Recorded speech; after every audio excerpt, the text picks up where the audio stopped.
శివమహాపురాణం నిర్మాణ విశ్లేషణ 12 సంహితలు మరియు సంపూర్ణ కథా సారాంశం. శివమహాపురాణం ప్రామాణికత మరియు ప్రాముఖ్యత. పూజనీయమైన శివమహాపురాణం అష్టాదశ పురాణాలలోకెల్లా అత్యున్నత స్థానాన్ని కలిగి ఉంది. ఈ దివ్యగ్రంథం కేవలం పరమశివుని లీలలను మహిమలను వర్ణించడానికే పరిమితం కాలేదు. ఇది వేదాంత తత్వానికి ఒక ఆచరణాత్మక మార్గదర్శిగా భావించబడుతోంది. సాధారణ మానవులకు మోక్షమార్గాన్ని సులభతరం చేసే ప్రధాన గ్రంథమిది. ఇది ఉపనిషత్తుల సారాంశాన్ని ఉపనిషత్సారా తనలో ఇముడ్చుకుంది. ఈ పురాణాన్ని పఠించినా లేదా విన్నా అసాధారణమైన ప్రయోజనాలు ఉన్నాయి.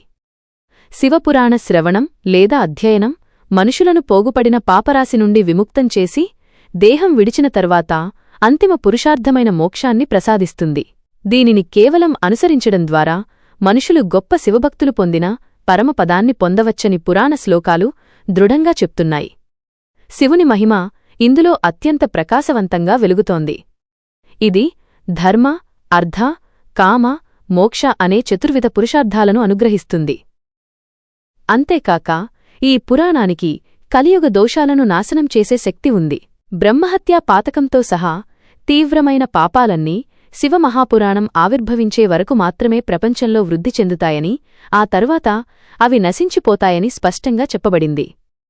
ఇది కేవలం కథల సంకలనం మాత్రమే కాదు, శైవభక్తి సూత్రాలు, ఆరాధనా మార్గాలు మరియు లోతైన తత్వశాస్త్రాన్ని కర్మ, భక్తి, జ్ఞాన మార్గాల సమ్మేళనంగా ఒక ఆచరణాత్మక భక్తి వ్యవస్థలోకి అనుసంధానిస్తుంది. 2. శివపురాణ నిర్మాణం 12 సంహితలు మరియు శ్లోక విశ్లేషణ. శివపురాణంలో ఎన్ని అధ్యాయాలు లేదా సంహితలు ఉన్నాయనే ప్రశ్నకు ప్రామాణిక గ్రంథాలు స్పష్టమైన సమాధానమిస్తున్నాయి. శివపురాణం 1,00,000 శ్లోకాలతో 1,00,000 కూడిన 12 సంహితల నిర్మాణాన్ని కలిగి ఉన్న అత్యంత విస్తృతమైన గ్రంథంగా నిర్ధారించబడింది. అయితే ప్రస్తుతం లభిస్తున్న చాలా వరకు ప్రచురణలు మరియు అనువాదాలు ఈ పూర్తి 1,00,000 శ్లోకాల పురాణానికి సంక్షిప్త రూపాలపై ఆధారపడినవి.